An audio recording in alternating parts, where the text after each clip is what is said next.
네, 오늘 소개해드릴 사건은 50대 초반 여성분의 이혼 사건이었습니다. 자녀가 한 명 있었고요. 이 여성분은 왜 이혼을 하게 되었는가? 90년대 말에 결혼하신 분입니다. 그 당시에 결혼하자마자 남편이 남미의 어떤 나라 가서 나는 사업을 하고 싶다, 이렇게 제안을 해서 여성분은 결혼하자마자 남편을 믿고 실제로 그 남미까지 갔습니다. 근데 현지에서 남편은 6개월도 채 못 버티고 이렇다 할 소득이나 직업도 없이 더 이상 버틸 수 없다, 다시 한국에 돌아가자, 이렇게 말하는 바람에 다시 한국에 돌아오게 됐던 거죠. 한국에 돌아온 아내는 보육교사 일도 하면서 자녀도 양육하면서 워킹맘으로 굉장히 바쁘게 살아가고 있습니다. 근데 남편 같은 경우는 일정한 소득이 없고 일이 있다가 없다가 하면서 생활비도 제대로 못 주고 자기 자신의 건강보험료나 이런 것도 다 체납이 되고, 이런 상태로 경제적 무책임을 보여주기 시작했습니다. 남편분이 좀 한량으로 애를 좀 많이 먹인 것 같습니다. 이 두 부부는 법원에 가서 협의 이혼을 하겠다고 협의 이혼 확인서까지 받았는데 이걸 3개월 내에 시청이나 구청에 신고를 못해서 결국 협의 이혼 확인받은 게 다 무효가 돼버렸던 그런 사건이었습니다. 결국 더 이상 버틸 수 없었던 여성분이 협의 이혼은 안 되겠구나, 이혼 소송을 제기해야겠다, 저희 회사를 찾아오셨고 이혼 소송을 제기하게 되었는데, 남편은 소장을 받고 재판에 출석하지도 않았습니다. 협의 이혼이든 재판상 이혼이든 굉장히 협조를 하지 않는 사람이었죠. 자, 첫 번째 질문. 협의 이혼 절차는 무엇인가? 어떻게 하는가? 자, 제가 5단계로 한번 구분을 해봤는데요. 여기 한번 보세요. 제일 첫 번째로 협의 이혼 의사 확인을 신청합니다. 부부 두 명이서 바로 구청을 찾아가서 우리 둘이 이혼할 의사가 있으니까 이혼 신고서를 받아주세요 한다고 받아주는 게 아니고, 구청에서는 두 분이 이혼할 의사가 있으세요? 그러면 가정법원 가서 판사의 도장을 받아오세요, 그렇게 말하거든요.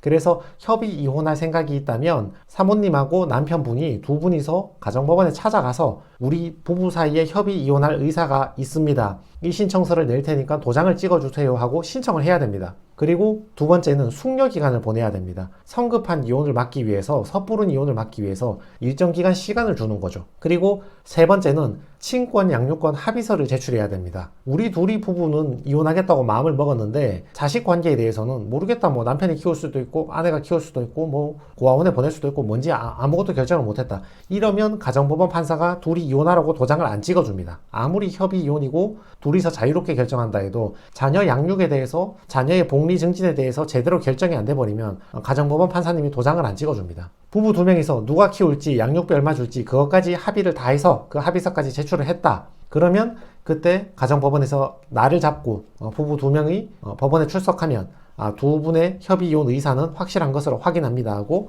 가정법원 판사가 도장을 딱 찍어주는 거죠. 그러면 그 도장 찍어준 그 확인서, 우리 부부 사이에 협의 이혼 의사가 있다는 그 확인서를 들고 그 다음에 구청이나 시청에 찾아가서 이혼 신고서를 작성해서 이혼 신고서 뒤에 방금 법원에서 도장 받은 그 확인서 딱 첨부해서 이렇게 내야 돼요. 그래야 협의 이혼이 되는 것입니다. 자, 다시 한번 정리해 드릴게요. 가정법원에 찾아가서 우리 부부 사이에 협의 이혼할 의사가 있으니까 여기에 확인 도장 좀 찍어주세요, 신청서를 제출을 해야 됩니다. 서울 가정법원이든 인천 가정법원이든 자기 관할 법원에 가서 제출을 해야 됩니다. 다만 주의할 거는 우리가 신청서를 냈다고 판사가 보자마자 바로 도장을 찍어주는 게 아닙니다. 이 뒤에 절차가 있습니다. 두 번째, 그 절차라는 것은 숙려기간을 보내야 됩니다. 여러분 이거 기억나세요? 예전에 하던 드라마인데 신구님이 나와서 4주 후에 뵙겠습니다, 그 말했죠. 이게 숙려기간을 주는 거예요. 오늘 부부 둘이서 이혼하겠다 그래서 가정법원에서 바로 이혼하세요, 그렇게 하지 않습니다. 섣부른 이혼을 막기 위해서 숙려기간을 줍니다. 부부가 협의를 했어도 다시 한번 신중하게 고려해보라, 그런 취지입니다. 왜냐하면 협의 이혼은 끝까지 가는 경우도 있지만 그냥 홧김에 질렀다가 야 취소해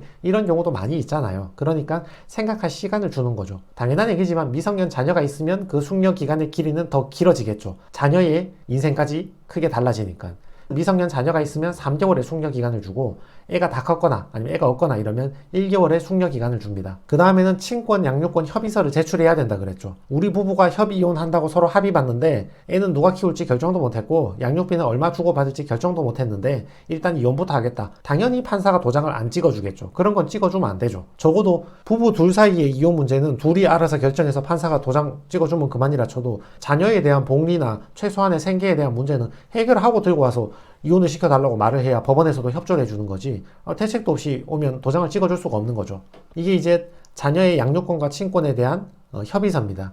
여기 보시면 이혼 후에 누가 애를 키울 것이고 한 달에 얼마를 줄 것이다. 이런 내용들을 기재를 하는 겁니다. 이거 싹 기재해서 법원에 이것까지 제출을 해야지. 그래야 판사가 도장을 찍어줍니다. 자, 숙려 기간도 지났고 자녀를 누가 키울지 양육비를 얼마 줄지에 대해서도 딱 기재를 해가지고 법원에 제출을 했어.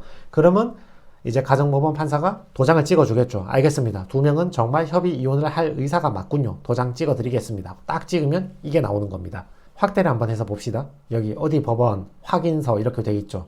이렇게 두 명 당사자 적고 그 다음에 몇 년 몇 월에 판사 누구가 두 명의 협의 이혼 의사를 확인했다 이렇게 도장을 딱 찍어주는 겁니다. 요 밑에 보면 확인한 일시에 대해서 네모 박스 있잖아요. 기재를 해주는데 그러면 이제 확인서를 받았잖아요. 그럼 저 확인서를 들고 구청에 찾아가서 이혼 신고서를 제출하는 거죠. 그냥 대책 없이 가정법원 안 거치고 바로 다이렉트로 구청 가서 이혼 신고서 내면 안 받아준다 그랬죠. 법원 가서 도장 받아오라 한다 그랬죠. 방금 도장 다 받았잖아요. 확인서까지. 그러면 구청에 가서 이혼 신고서 작성해서 방금 도장 받은 그 확인서 딱 첨부해가지고 3개월 이내에 저 확인서 도장 받은 지 3개월 이내에 제출을 해야 됩니다. 3개월 지날 때 동안 구청에 제출 안 하면 묵시적으로 부부의 이혼 의사가 철회되었다고 간주하기 때문에 3개월 지나버리면 방금 했던 절차를 다시 거쳐야 됩니다. 좀 전에 확인서에서 봤던 그 네모 기재된 내용을 확대해보면 이런 말이 적혀 있습니다. 이 확인서 등본은 교부 또는 송달받은 날부터 3개월이 지나면 효력이 상실되니까 다시 말해서 가정법원에서 판사의 이혼의사 확인 도장을 딱 받았으면 3개월 내에 이 도장받은 서류를 들고 빨리 구청에 내라 그 말입니다. 이혼을 할 거라면. 그때까지 안 내면 이혼의사는 철회된 걸로 간주하겠다 그런 말입니다. 가족관계 등록에 관한 법률 75조를 봐도 방금 그 내용에 근거가 있습니다. 여기 보시면 제75조 제2항 보시면 3개월 이내에 그 확인서 등본을 첨부하여 제출하라고 되어 있죠. 제3항 보시면 그 기간 3개월이 경과해버리면 가정법원의 확인은 효력을 상실한다. 도장받고 3달 지나면 도장의 효력이 사라지니까 이혼은 다시 할 수 없다. 이렇게 됩니다. 자, 다시 정리해 드릴게요. 협의 이혼을 하려면 남편하고 아내가 우리 두 부부는 이혼을 할 의사가 있으니까 이혼할 의사가 진정하다는 것에 대해서 가정법원 판사님이 도장을 좀 찍어주세요 하고 신청을 하는 거예요. 그리고 섣부른 이혼을 막기 위해 숙려 기간을 몇 달 지냈다가 그 다음에 자녀는 누가 키우고 양육비는 얼마 줄 것인지 합의까지 다 해서 적어서 그것까지 제출하면 가정법원에서 숙려도 해봤고 자녀를 누가 키울지도 결정이 다 됐으니까 두 분의 이혼 의사에 내가 도장을 찍어 드리겠습니다. 딱 찍어주면 그거를 받아가지고 구청에 3개월 안에 제출을 해야 된다 그 말입니다. 여기서 두 번째 질문이요. 근데 협의 이혼은 왜 이렇게 자꾸 실패를 할까요? 자, 이 사건 여성분 같은 경우도 자녀도 자기가 키우면서 생활비도 자기가 벌어왔잖아요. 그렇다면 소득이 있다가 없다가 하는 이런 남편 같은 경우는 이혼을 하지 않기를 바라는 마음이 좀 있거든요. 이런 부부들 같은 경우는 남편 입장에서 지금 이대로 간다면 생활비는 와이프가 벌어주고 애들 키우는 것도 와이프가 하고 요리 청소 집안일도 와이프가 하고 남들이 볼 때는 나는 사회적으로 건실한 가장이죠. 근데 만약에 이혼을 하게 되면 남자인 내가 지금 마땅한 직업이 없잖아요. 그러면 내 생활비는 내가 벌어야 돼. 내 밥값은 내가 다 벌어야 돼. 애들 양육비를 내가 지급을 해줘야 돼. 지금까지는 아내가 돈 벌어서 혼자 다 키웠는데 이제는 이혼을 하면 방금 양육친권 확인서 받잖아요. 한 달에 50만원, 100만원 사모님한테 줘야 돼. 그리고 요리, 청소, 집안일도 내가 해야 되지. 사회적 인식도 이혼남이나 호래비가 되는 거죠. 그러니까 경제적으로 마땅한 소득이 없고 사모님이 애도 키우고 돈도 번다 이러면 남편 입장에서는 별로 이혼을 안 하고 싶을 가능성이 높겠죠. 내심 이혼을 바라지 않을 수 있겠죠. 이거 좀 전에 보셨던 거지만 협의 이혼을 하려면 이 5개 단계를 다 통과해야 되잖아요. 이 5개 단계를 무사히 다 통과하기 위해서는 여성뿐만 아니라 남편분도 적극적으로 협조를 해야 가능한 일이라고요. 근데 5개 단계가 필요하니까 저 중에 남자가 하나라도 수틀어 버리면 협의 이혼이 되지가 않는 거예요. 예를 들어서 숙려 기간을 3달 보내고 있는데 남편분이 협의 이혼 의사를 철회해 버렸어. 나 안 하겠다 해버린다거나 아니면 친권 양육권 어떻게 할지 결정을 해야 되는데 남편이 협조를 안 해주는 거예요. 난 양육비 10원도 못 준다. 또는 아무 대책도 없이 내가 애를 키우겠다. 이런 주장을 한다거나 아예 그냥 협의 자체가 안 되는 말도 안 되는 소리를 하는 거야. 아니면 협의 이혼 의사 확인을 받아야 되는데 남편이 법원 안 가버리는 거예요. 자, 보세요. 협의 이혼이 실패하는 레파토리는 항상 이런 식입니다. 부부 2명이서 집에서 맨날 싸우다가 야 살지마 이제 이혼해. 그래서 협의 이혼을 신청합니다. 근데 한 명이 저 5단계 중에 하나라도 협조를 안 하는 거예요. 한 2-3개는 협조해 주다가 마지막에 협조 안 하는 거야. 그러면 협의 이혼은 무효가 된다 했죠. 그럼 다시 같이 살아. 그럼 부부는 다시 갈등이 일어나겠죠. 그러면 못 참고 다시 협의 이혼을 신청하는 거죠. 근데 남편은 다시 협조를 안 해버려. 그러면 이혼 신청은 또 무효가 되지. 이게 무한 반복이 됩니다. 이거 한 두세 바퀴 돌아버리면 3년, 4년 금방 지나갑니다. 그러면 더 이상 버티지 못한 사모님이 변호사 사무실을 찾아와서 이제는 소송으로 끝장내겠다. 이렇게 흘러가는 게 협의이혼이 실패하는 전형적인 레파토리입니다. 자, 세 번째 질문. 남편이 방금 보셨듯이 협의이혼에도 굉장히 협조를 안 하잖아요. 근데 이 사람을 상대로 이혼 소송을 해봤자 남편이 정말 협조를 안 하는데 재판도 안 나와버리면 그러면 어떻게 되냐? 또 이걸 걱정하시더라고요. 결론은 고맙죠. 남편이 재판 안 나오면 얼마나 고마운데요. 보세요. 민사소송법에는 자백간주라는 규정이 있어요. 가사소송법 제12조에서는 민사소송법의 일부를 준용을 하는데 가류, 나류 사건은 적용을 제외하고 위자료 사건은 적용이 되고 근데 뭐 이런 건 아실 필요 없고요. 자, 보세요. 남편이 답변서도 제출 안 하고 출석도 안 하고 그냥 이혼 소송에도 협조를 안 하는 겁니다. 이혼 같은 경우는 그러면 제출된 자료로 그냥 판단해버립니다. 매우 유리하겠죠. 여성분이 나 유리한 자료만 제출했을 거 아니에요. 나 불리한 자료는 제출 안 할 거 아니에요. 그러니까 내가 제출한 자료는 전부 나한테 유리한 말만 있어. 그걸 가지고 판사가 그냥 판단해버리는 겁니다. 재산분할이나 친권, 양육권도 마찬가지입니다. 남편이 법원에 나와서 적극적으로 응소를 하고 자기 주장을 하지 않으면 결국 판사님은 제출된 자료만 가지고 재판을 하는 거니까 여성분한테 유리하게 나올 수밖에 없는 거죠. 심지어 위자료 같은 경우는 자백간주 규정이 적용되기 때문에 남편이 기권패입니다. 기권패. 여자분이 주장하는 대로 그냥 100% 승소하는 거야. 그래서 상대방이 출석을 안 하면 자백간주가 적용되는 것도 있고 안 되는 것도 있는데 어찌됐건 매우 유리한 재판 결과가 나오니까 고맙죠. 이 사건의 판결문을 봅시다. 보시면 남편은 답변서를 제출하지 아니하였고 불출석하였다. 그래서 밑에 보시면 자백간주가 일부 적용되었다 적혀있죠. 이혼 청구에 관한 판단, 원고의 청구는 이유 있다. 이유 있다는 말은 원고 승소다. 이혼하라. 그런 말입니다. 남편이 나는 이혼 못한다. 적극적으로 방어를 해야 되는데 아무 말도 안 하고 나오지도 않았으니까 그래 뭐 사모님 말만 듣고 재판하는 거예요. 유리하니까 웬만하면 다 이기는 거지. 두 번째, 위자료도 지급하라고 나왔습니다. 위자료 5천만 원 청구했거든요. 약간 과해요. 남편이 바람핀 것도 없었고 남편이 여성분을 폭행한 것도 없었는데 위자료 5천만 원 청구는 과하거든요.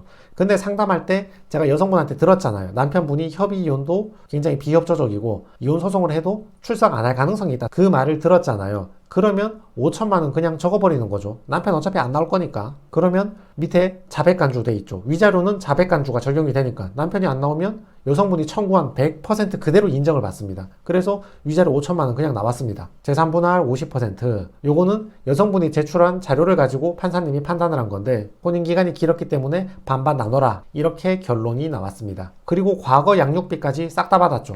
이 부부가 지금 이혼 소송하는데 이 앞전에 이미 별거를 시작했거든요. 그러면 이 사이에 내가 애 키우는데 양육비를 못 받았다. 별거 시작하고 양육비 못 받았으니까 너가 양육비 내놔라. 이렇게 만약에 남편이 법원에 나와서 그 기간 중에 내가 일부 지급한 돈이 있다 또는 내 신용카드의 일부를 사용했다 이렇게 적극적으로 방어를 했다면 과거 양육비가 인정되는 부분도 있고 인정 안 되는 부분도 있을 수 있었는데 남편분이 재판에 안 나와버렸잖아요. 그러니까 웬만하면 여성분한테 유리한 판결이 나와서 과거 양육비도 2천만 원 지급받고 앞으로 양육비는 당연히 지급해라 이렇게 나온 거죠. 그래서 결론은 협의 이혼 절차는 5가지 단계가 있습니다. 근데 협의 이혼은 왜 자꾸 실패하는가? 5단계나 있기 때문에 남편이 하나라도 수를 틀어버리면 협의 이혼이 실패가 되고 이 과정을 무한 반복하게 되는 거죠. 그래서 내가 남편을 상대로 이혼 소송을 했는데 저 사람이 이혼 소송에서마저 협조를 안 하고 재판에 안 나오면 어떡하나? 고맙죠. 여성분한테 매우 유리한 결과가 나오겠죠. 그래서 비협조적인 남편을 상대로 소송을 하면 소송 결과가 잘 나옵니다. 좋게 나옵니다.